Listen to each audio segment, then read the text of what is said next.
is that no, the banking situation hasn't been solved.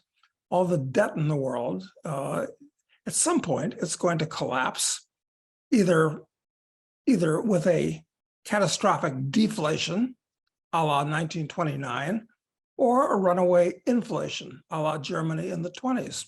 The Russians and the Chinese, two adversaries to the US, have had to trade things between each other using dollars, which is really rather perverse. But they don't trust each other's currency really either. So I think what's going to happen is that gold is going to be reinstitutionalized as actual money.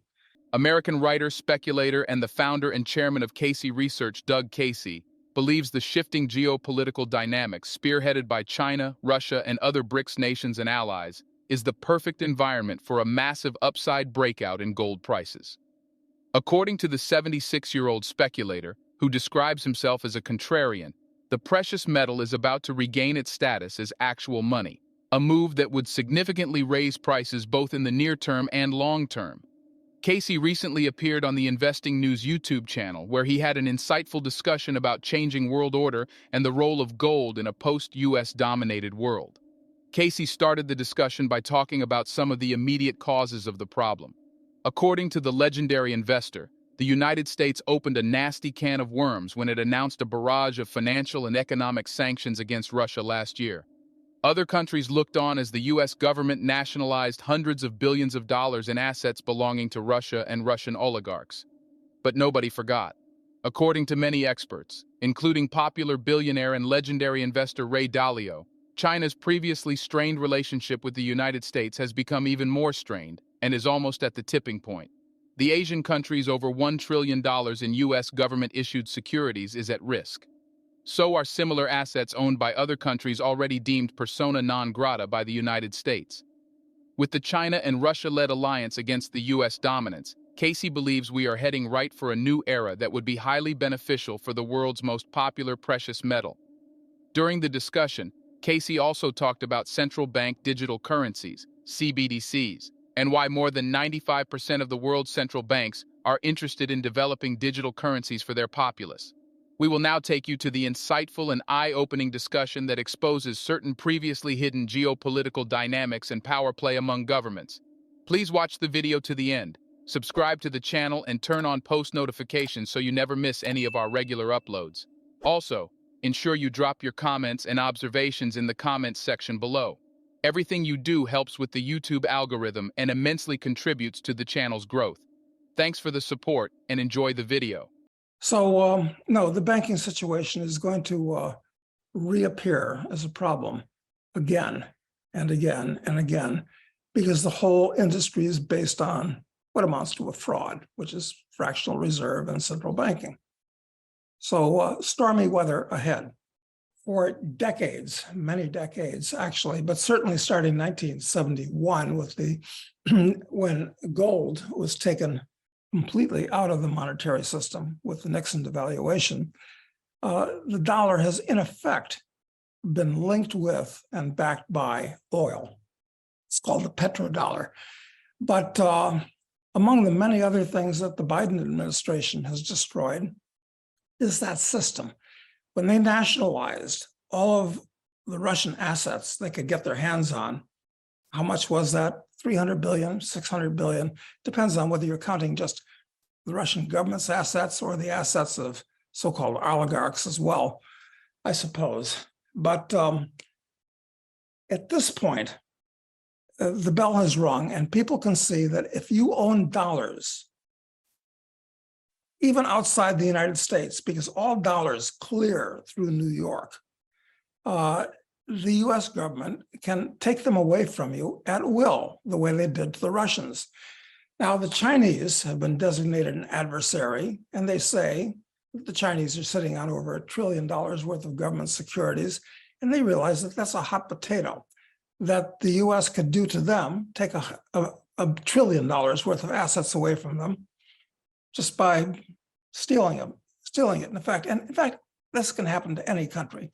So this is the reason why, in addition to recognizing that the dollar is being printed up like a third world currency, that people are trying to get away from the dollar. Now, what's happened is that the Russians and the Chinese, and they're being joined by the Indians and the Turks and now the Brazilians, everybody's trying to get out of the dollar system because they realize that the dollar is an unstable currency backed by nothing but faith in the US government. And that is diminishing rapidly. So they're coming up with an alternative currency and an alternative way of trading with each other without using dollars. This is really, really serious for Americans because since about 1980, the major export of the US has not been Boeing's, it's not been wheat, it's not been anything except for dollars. The US government ships up dollars, and because everybody prints up dollars, since everybody accepts them, there are now trillions. We don't know how many trillions of dollars floating around outside the US that actually are a liability against the US government, but actually against the American people. And at some point, when faith in the dollar is lost, those dollars are all going to come cascading back into the US in exchange for land and securities and other real goods. So we'll have a lot more money in the US as foreigners want to dump the dollar and less real wealth owned by Americans. It's going to be a catastrophe. Over the past decade, with one of the fastest growing economies the world has had, as well as growing political and military influence in all corners of the world, China has consistently presented itself as a potential superpower and the biggest challenger to the United States crown. However, the East Asian country seems to have now doubled its efforts to reduce its dependence on the US dollar. Thanks to the situation with Russia and the perceived weakening of the United States under President Joe Biden, it has not been difficult for China to get powerful allies with the same goals. According to recent reports, the BRICS nations, Brazil, Russia, India, China, and South Africa, are working on developing a new currency that would rival the US dollar as the world's reserve currency. 13 countries, including Saudi Arabia, Iran, the United Arab Emirates, Egypt, and Indonesia, have officially asked to join the alliance, and another 6 countries are yet to table their official applications but have asked to join.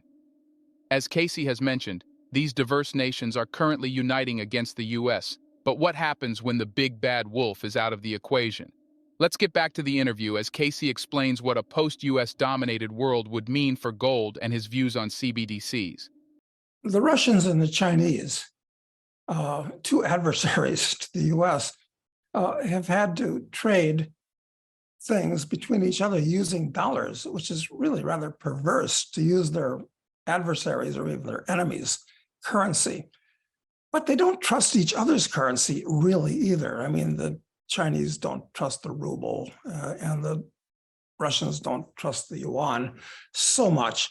So I think what's going to happen is that gold is going to be reinstitutionalized as actual money because none of them trust each other's central banks and each other's fiat currencies. They're all fiat currencies. Some are better managed than others, of course. So what's happening now is that the Chinese have a major gold exchange in Shanghai, and you can trade your yuan there for gold and export the gold. So we actually are going back to a subtle gold-backed system again, but it's going to become much more obvious as a real gold-backed system in the future. And I think that's one reason why gold is going higher. I've been involved in gold personally since the early 1970s. I bought a lot over the years. I've always used it as a savings device. Put the gold away, forget about it. That's what savings are all about. And it's been okay. we've gotten like 50 to 1 returns in 50 years. It's fine for a savings vehicle. And occasionally it's a good speculative device. Right now, relative to everything else in the world, price of cars, houses, meals, clothing, gold is reasonably priced, I'd say. But my guess is that as the world descends into chaos, and I think that's true, we are going to see chaos, later this year and throughout this decade, there's going to be a panic into gold because it's the only financial asset that's not simultaneously somebody else's liability. So it's again going to become a good speculation as well as a good savings vehicle. How does central bank digital currencies fit in there for you? How do you see that interacting? Well, they're a control mechanism on the part of governments over their subjects. And it's also, they're hoping, a way to keep the economy propped up. So kind of the last arrow in their quiver, it seems to me, are central bank digital currencies. And at that point, all of your money is nothing but a digit on your cell phone or in your computer. And at that point, everything clearing through the Federal Reserve, it means that they're in a position to debit or credit your account, whether you're naughty or nice, to do anything at all they want. It was bad enough just having paper currency instead of gold as money, but paper currency itself is going to disappear. So you're going to have zero privacy.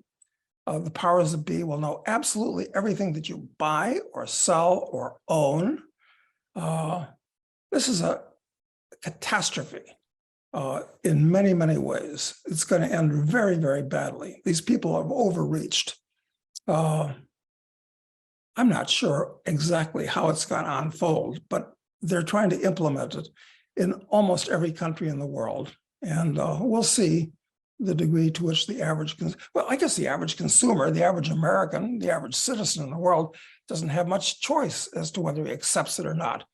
Because if you don't have gold and silver to use to buy gasoline or food, and paper currency has disappeared, and ATMs are going to disappear with them, well, if you want to do anything, it has to be using your cell phone and the digital currency. So you're going to be totally manipulated by the, it's really serious. It's a disaster. It's a catastrophe. According to Doug Casey, a central bank-issued digital currency is the last arrow in the government's quiver, not only to prop up the economy, but to control the populace. With CBDC, the government would have absolute control over your finances, much more than the current systems present them. That is why experts like Doug Casey advise you sufficiently prepare for the future by stacking up on valuable precious metals like gold and silver. The world is rapidly changing, and you have to decide what the future holds for you and your finances. What are your thoughts on Doug Casey's interview? Please drop your comments and observations in the comments section below. Also, ensure you like this video, subscribe to the channel, and turn on post notifications for more videos. Thanks for watching.